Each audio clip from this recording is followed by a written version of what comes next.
Have you ever wondered what really happens after death, not from the words of priests, but from the experience of someone who actually crossed the boundary between life and death? What you're about to witness is not a sensational story, nor a fabrication. This is the testimony of a man who was clinically dead and brought back to life, carrying with him haunting memories of another world, a world where he saw souls, once revered as the most noble, now suffering, and it was Jesus Christ himself who revealed why. This video is not meant to judge anyone, but to serve as a wake-up call, a reminder to all of us about the true meaning of mercy and faith. If you're willing to face a truth that may be unsettling, stay until the very end. And if you're searching for light in a world full of deception, don't forget to hit subscribe and turn on the notification bell, because your journey to truth may very well begin right where you're sitting now. His name was Nathaniel Reyes, 47 years old, a quiet social worker who lived and worked in the slums of East Manila. He was unknown to the media, but in the darkest corners of the city, people still spoke of him, a man who had given up his youth to care for those abandoned by the world. Nathaniel's childhood was steeped in the musty scent of crumbling tenements, and in the silence of nights when his mother skipped dinner just so her children could eat. His father died young, in a tragic workplace accident, leaving behind a void, one that became both a wound and a driving force, compelling Nathaniel to serve others from an early age. He grew up with powerful images seared into his mind: a gentle-eyed queen visiting an orphanage, a bent nun kissing the feet of a dying man in an alley of Calcutta. Those figures became sacred symbols near divine inspirations, fueling a deep belief in him that mercy was the path to salvation. Years passed, and he lived by that ideal. He carried the heartbreak of abandoned children, of elderly people who died in silence, of mothers who collapsed. From hunger, he persevered, but he also wore down. And then, one freezing winter night, surrounded by stacks of unprocessed aid applications, Nathaniel collapsed at his desk. His heart stopped. There was no white light, no angels, only a darkness thick, suffocating, like smoke from burning ash. No sound, no shape. But he knew he had crossed over. He was no longer in the world of the living. And then he began to see them. Souls not strangers, but heartbreakingly familiar. Faces once honored as symbols of compassion, celebrated as paragons of unconditional love. But why? Why were they here, surrounded by despair and judgment? No voices condemned them, but a truth was slowly unfolding. A truth not found in newspapers, not spoken at award ceremonies, and not etched in glowing biographies. Nathaniel couldn't grasp it fully yet, but a chilling question began to form inside him.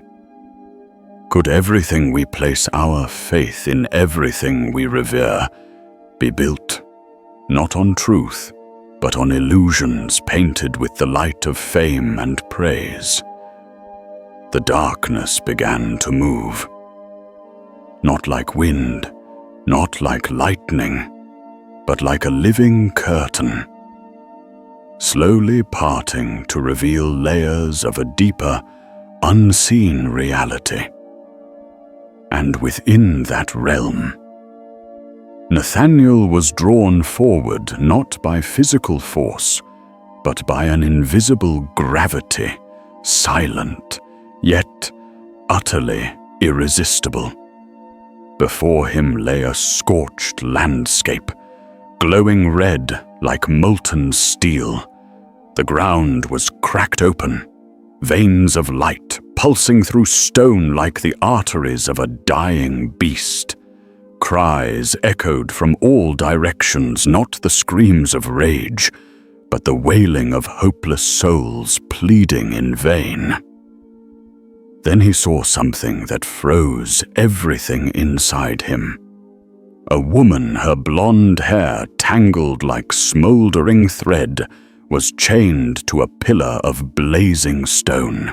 Her face, though twisted in agony, could not hide its familiarity, those blue eyes that once moved millions of hearts. It was her, the princess of compassion, the symbol of hope. But why? Why was she here? Nathaniel wanted to call out, but his throat tightened, choked by 1,000 unspoken questions. The woman lifted her face. Her eyes, deep and hollow like an abyss, looked straight at him. She didn't speak. She didn't plead. She simply looked with no blame, no begging, as if entrusting him with an unspoken truth. At that moment, a voice echoed within his soul, not through sound, but as if etched directly into his being. Fame cannot save a soul. Deeds not rooted in truth will not stand in the presence of God. Before he could process it, Nathaniel was pulled onward like a pilgrim soul moving through the layers of truth. In another corner of hell, he saw an elderly nun curled in a frail posture on a simple plastic chair. Around her, a glowing serpent coiled tightly, a silent verdict. Her lips, dry and cracked, whispered a feeble plea. Just a drop of water. He recognized that face. The whole world had once bowed in reverence to her as a living saint. But now, the contrast was shattering. No halo, no garlands, only rawness and a single voice declaring, cold and final. Compassion cannot redeem what is built on secrets. When mercy becomes a mask for sins never confessed, it turns into chains for the soul itself. Nathaniel couldn't bear it. The icons he had once revered were crumbling before his eyes. And he began to understand hell is not only a place for the wicked. It is the place where truth strips away illusion.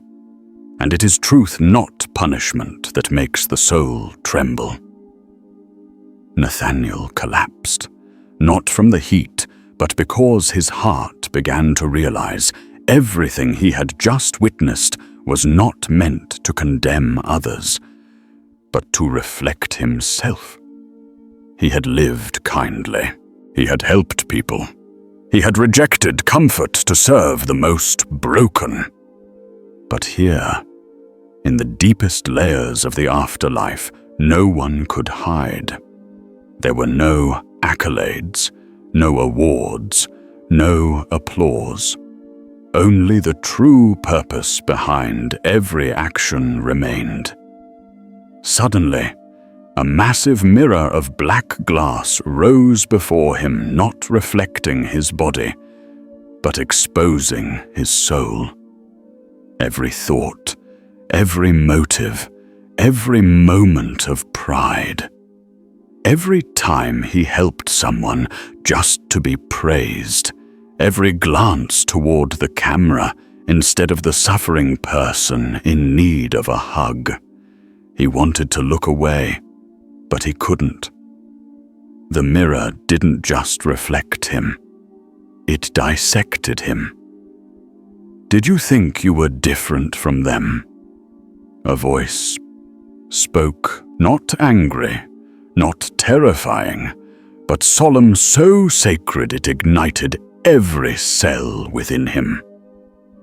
"You praised mercy, but secretly nourished pride. You preached humility, yet craved the spotlight. You loved the poor, but resented being forgotten. Even in good deeds, if not rooted in the love of God, the soul can lose its way." Nathaniel broke down in tears, not because he was condemned, but because he knew it was true. He was no different from those he had once idolized. He too had been deceived by the beautiful mask of his own ego. And then, something unexpected happened. A flicker of light, small, like a candle's flame, appeared in the darkness, not from the outside, but from within him. The voice spoke again, this time gently. "Like a father, you have seen the truth. You have bowed, and that has saved your soul."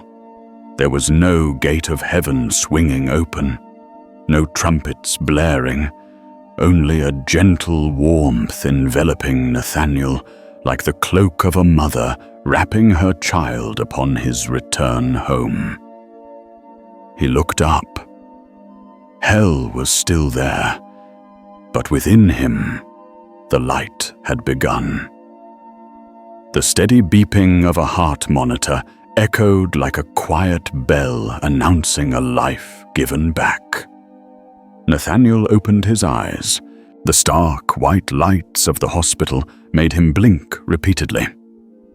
The scent of antiseptic, the footsteps of doctors, the distant voices in the hallway.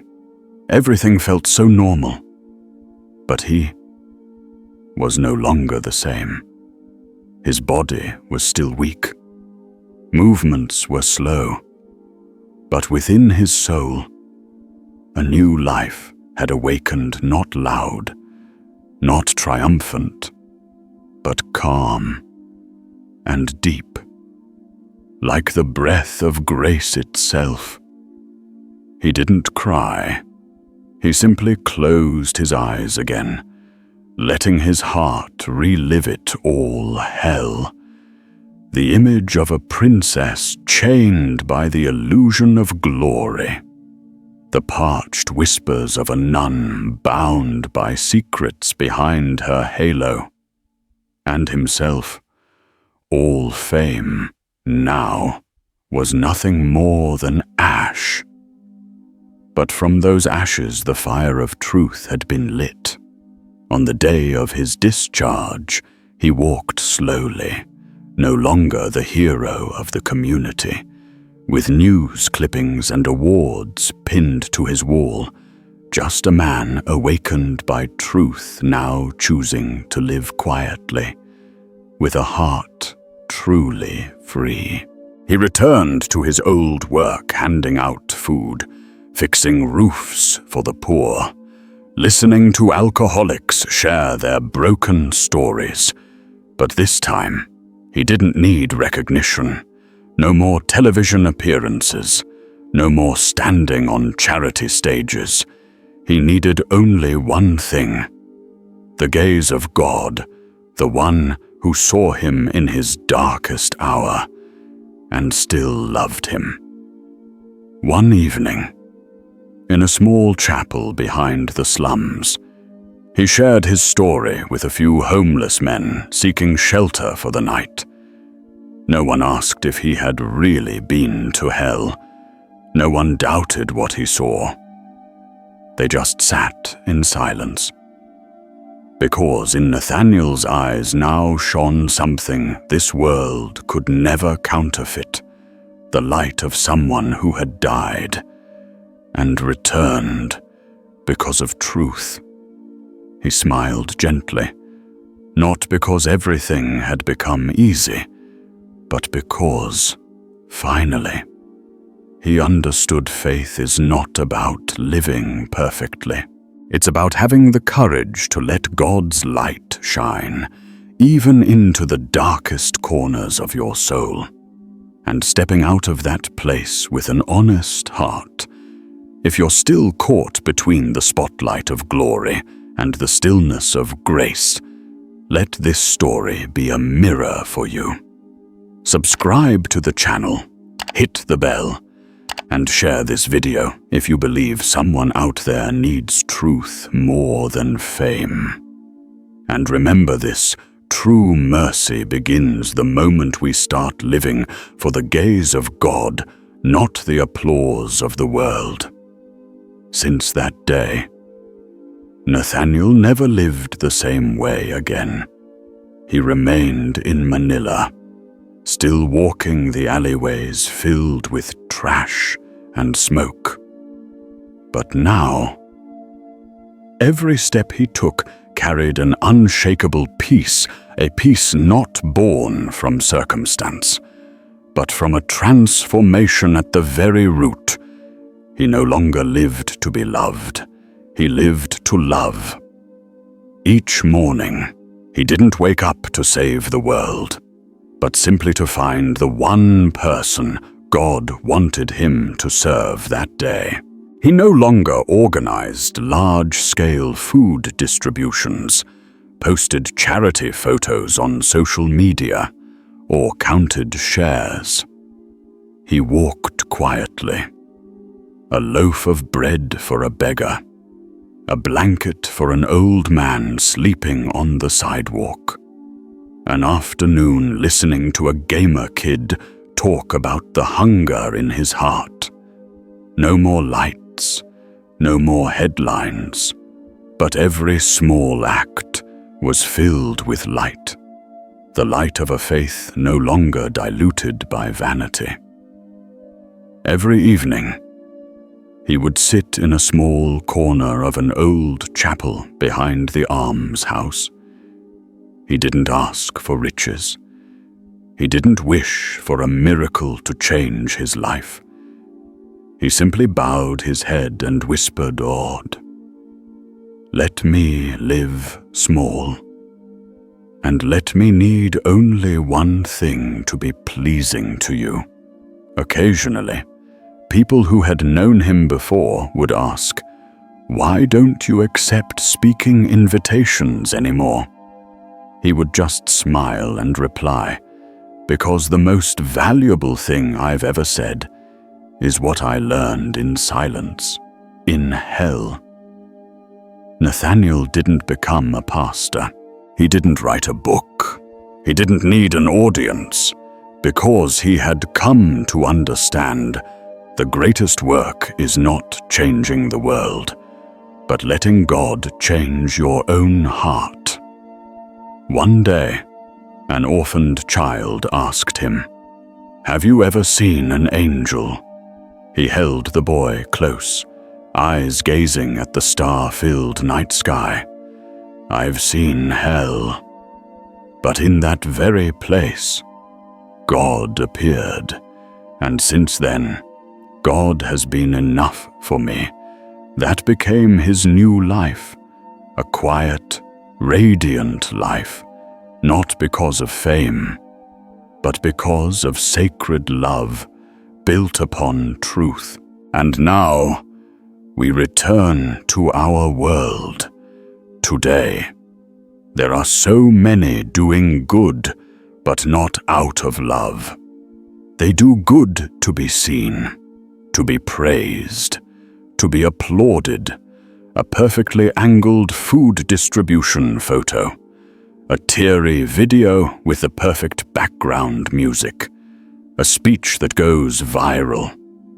But behind all that glory, there is often an ego growing day by day, silently, invisibly, but dangerously. People no longer do good out of mercy, but for branding. Kindness is twisted into a product, a PR strategy. The one who gives the most may not be the one who loves the deepest, but the one who shows up when the cameras are rolling. And in that very process, the ego, the self, puts on a crown, climbs a throne, and becomes God in the heart of man. But as the ego grows, the heart shrinks.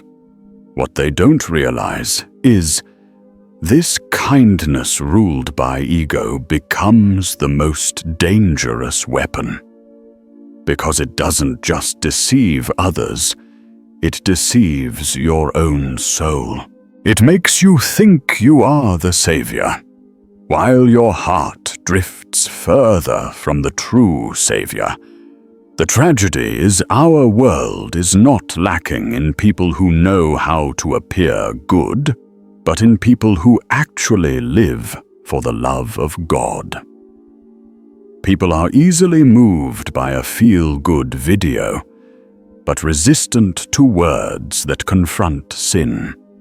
They idolize the image of the good person, but forget. God doesn't look through a camera. He looks straight into the heart. And the truth is even more painful. Some of the most famous faces of compassion are the very ones who hide the darkest sins. History has exposed it. Media has uncovered charitable figures who were part of abuse networks, social heroes who made deals with evil for applause, icons of morality who used mercy as a mask for manipulation, twisting goodness into a cloak for power, shielding darkness with a smile. And the scariest part, many people knew, but still cheered, because they didn't care about the truth. They only wanted to feel good for a few minutes and then scroll on. But God doesn't scroll. He stops. He sees deeply. He doesn't want a performance. He wants truth. And when truth is traded for fame, no matter how many gifts are handed out, no matter how many global campaigns are launched, the soul remains hungry. They may not see hell immediately, but the emptiness inside them that is the beginning of hell. When night falls, when the claps fade, when there are no more likes or shares, only one question echoes in the silence. Did I do it out of love or to be loved? You and I must choose. Will we continue living for the applause, or will we choose to live quietly under the gaze of God? Will we let our ego dictate every good deed, or will we let true mercy flow from a heart touched by the divine? Because goodness that doesn't come from truth becomes the most dangerous form of deception, and mercy that doesn't flow from the love of God soon becomes a chain that binds the soul itself. Goodness doesn't save your soul. Only love, placed in the right hands, can save you. Love does not seek applause. Love doesn't need to be filmed. Love doesn't perform.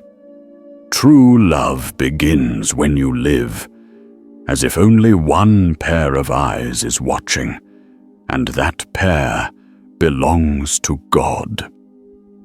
As Nathanael saw in hell, no sin can hide from the light of God, and no act of goodness holds eternal value, unless it flows from true love. The real question is not, how many good things have you done? But rather, who was sitting on the throne of your heart when you did them? Heaven and hell are not found on opposite ends of the universe. Sometimes they're separated only by a nod or by turning away. Just one moment and a soul can fall into the abyss or rise into eternal light.